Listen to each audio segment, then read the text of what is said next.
Hi class, today I want to talk about Stoke's theorem. Before this, we learned about the surface integral of 3D. Surface integral is used to find the flow of the fluid. So F describes the velocity of flow or fluid at any point across the surface. The surface we let as sigma. So now we want to find the surface integral using Stoke's theorem. So, what is Stoke's theorem? Stoke's theorem is the theorem that useful to find the flow of the vector field for 3D that consists of open region known as curve C. Let us see the example of 3D by using GeoGebra. So, for example, we have paraboloid z equal to 4 minus x squared minus y squared. So, let us try to see the GeoGebra.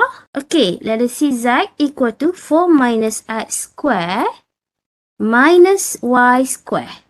Okay, if we see this shape, we can see this is paraboloid. So, let us see the surface of parabola is here. Okay, this side. So, we want to know which one is the curve C, or we call open region.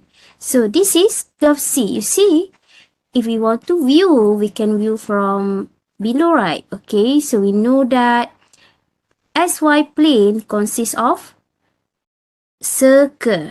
Okay, let us label. Okay, this is X, Y, Z. So you see here, we can know that this is closed curve. So for Stoke theorem, we can use to find the surface integral for closed curve like this. Okay, so how to integrate? Okay, if we view from above, we can get circle. Alright. And let's say if you want to view from Z, Y plane like this, ZX plane. Okay, like this. Also can. So you can integrate this surface. But you have to multiply by 2 because in front you have one surface and at the back you have one more surface. Okay, so easier for you is you just view from above, which is y-x plane. And then you can integrate this one for double integral. The direction for the curve C for Stoke's theorem is anti-clockwise, or we call positively oriented. Now, let us see the formula for Stoke's theorem. In 3D, we let sigma as an oriented surface bounded by C with unit normal vector. Thus, the formula in finding the flow using Stoke's theorem is double integral ke f dot n ds, where n is unit normal vector. Okay, to evaluate the surface integral of 3D by using Stoke's theorem, we have to know whether the unit normal vector n cap is positive or negative. So, how to know whether the unit normal vector n cap is positive or negative?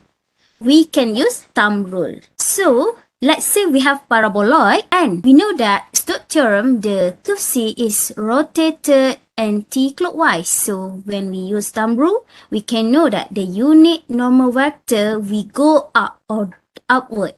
So, when upward, we say that n cap is positive. Alright, so next. However, class, for our syllabus in Stoke's theorem, we have two formula. You have to know which formula need to use depends on the question given to you. For example, if the question asks you to evaluate single integral f dot dr, so you have to use double integral ke f dot nds. If the question asks you to evaluate double integral ke f dot nds, you have to use single integral f dot dr. Let us see the past year question.